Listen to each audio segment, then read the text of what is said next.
Up 1000. Plok. Adril langsung menamparnya. Di dalam tatapan marah Junet, Adril berkata dengan tenang, apa kamu pikir kalau kamu masih memiliki nilai yang bisa aku manfaatkan? Kamu terlalu yakin dengan dirimu sendiri dan juga terlalu meremehkanku. Sambil berkata demikian, Adril melangkah maju dan dengan tatapan dingin dia menatap pupil mata Junet yang gemetaran. Lalu berkata, sejak kamu bertentangan denganku, kamu sudah pasti mati. Mengerti. Pandangan Junet terpaku dan wajahnya pucat.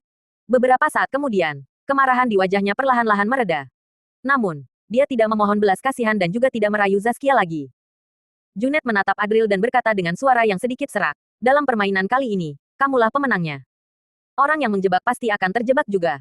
Aku kalah oleh jebakanmu. Suatu hari nanti kamu juga akan mati karena dijebak oleh orang lain. Lanjut Junet. Adril berkata dengan lembut. Inilah kata-kata yang seharusnya diucapkan oleh seorang pria sebelum mati. Kamu nggak sia-siakan militermu. Tapi, nggak ada yang ingin kamu katakan kepada wanitamu ini, kah? Zaskia mengangkat kepalanya dan menatap Junet dengan wajah yang sedih. Dia ingin mendengar penjelasan dari Junet. Padahal mereka berdua sudah berteman sejak kecil dan Junet selalu menjaganya dengan baik. Kenapa Junet memperlakukannya dengan begitu kejam?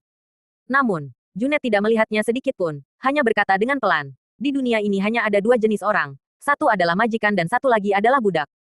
Meskipun tingkat kekuatan Zaskia kuat, dia terlahir sebagai budak. Aku hanya memanfaatkan dia. Bagiku itu hal yang wajar. Adril, kita yang mengendalikan situasi besar ini adalah majikan di dunia ini. Sebelum aku mati, kamu malah memintaku menjelaskan begitu banyak hal kepada seorang budak. Apa ini cara kamu mempermalukanku? Tutur Junet.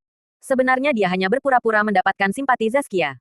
Namun, dia sama sekali tidak merasa dirinya jahat dan kotor. Hanya memperalat dan itu semua hanya strategi. Apa yang memalukan? Menurutnya Zaskia bahkan tidak seberapa penting dibandingkan dengan Adril sebagai musuh yang mengalahkannya. Setelah mendengar perkataan itu, Zaskia tertawa pahit, lalu berjalan keluar dengan langkah terhuyung-huyung. Wanita ini adalah alat yang baik. Sepertinya dia akan sangat setia kepadamu di masa depan. Gunakanlah dengan baik, kata Junet. Lalu Junet berkata sambil menantang Adril. Sekarang, bunuhlah aku. Adril mengangkat alisnya dan melihat ke arah Junet, berkata sambil menggelengkan kepalanya. Ada hukum di negara ini. Kenapa aku harus membunuhmu? Setelah itu dia berbalik dan pergi. Namun, dari belakangnya terdengar teriakan marah dari Junet. Adril, menurutmu apa aku nggak pantas mati oleh tanganmu? Adril tidak menghentikan langkah kakinya. Sementara Junet tertawa marah. Aku terlahir sebagai orang hebat. Jadi aku nggak akan mati dibakar. Aku juga nggak akan menderita penghinaan di pengadilan. Apalagi mati di tangan para budak itu. 11. Kemudian di belakang Adril terdengar suara retakan tulang yang jelas.